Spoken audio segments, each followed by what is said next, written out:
We have a hardcover. It's great for protecting your machine. And we have the user's guide. A lot of good information in here. We have the power cord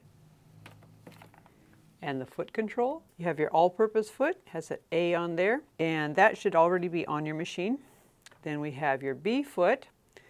That foot is great for sewing like zigzag. Anytime where you're putting a lot of thread in your fabric, that's because it has this groove at the bottom right there. Then we have the zipper foot, and it can be put on either side so you can sew nice and close to those zipper teeth. Then this is your J foot. This is for overcasting. It's great for doing anytime where you want a nice flat overcast edge instead of having your fabric kind of scrunch up when you zigzag. This little bar is going to help keep that nice and flat. This is your H foot, and it's nice and slick on the bottom. That's for going over vinyl and leather or anything that's like a coated fabric like rainwear. It's just like your A foot. Now these are stickers that you can put on your other feet to also make them nice and slick on the bottom. This is your blind hem foot, and you can adjust that little bar, which it adjusts your foot from side to side. It's also great for sewing close to edges, like if you're going to edge stitch something to give you a nice even straight edge stitch. This is your manual buttonhole foot, and your instruction guide will tell you how to use this. This is your automatic buttonhole foot. It does a lot of the work for you, and I have another video on how to make buttonholes using this foot.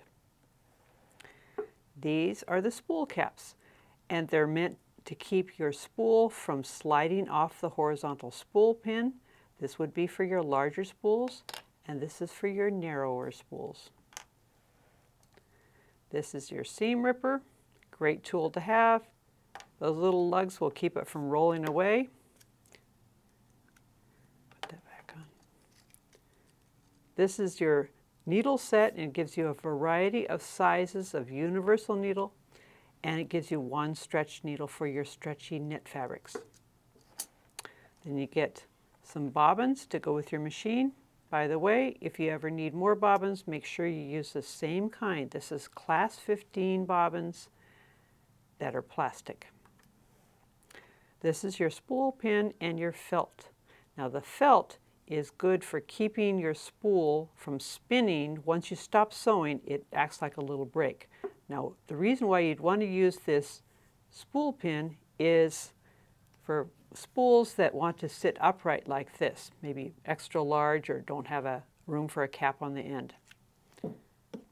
Spool pin goes right here. I'll show you that later. Okay. This is your quilting bar. It's for making nice, even, straight lines of stitches so that you've got a guide there to follow your first stitching line to make your second stitching line an even distance apart. Then we have the screwdriver, great for changing your needle or taking the needle plate off.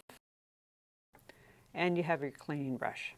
The feet are easy to change. You just push this forward like that. You line up this little bar with those little jaws right there. Push it back and it's on. And that was the accessories. I hope you've enjoyed this video.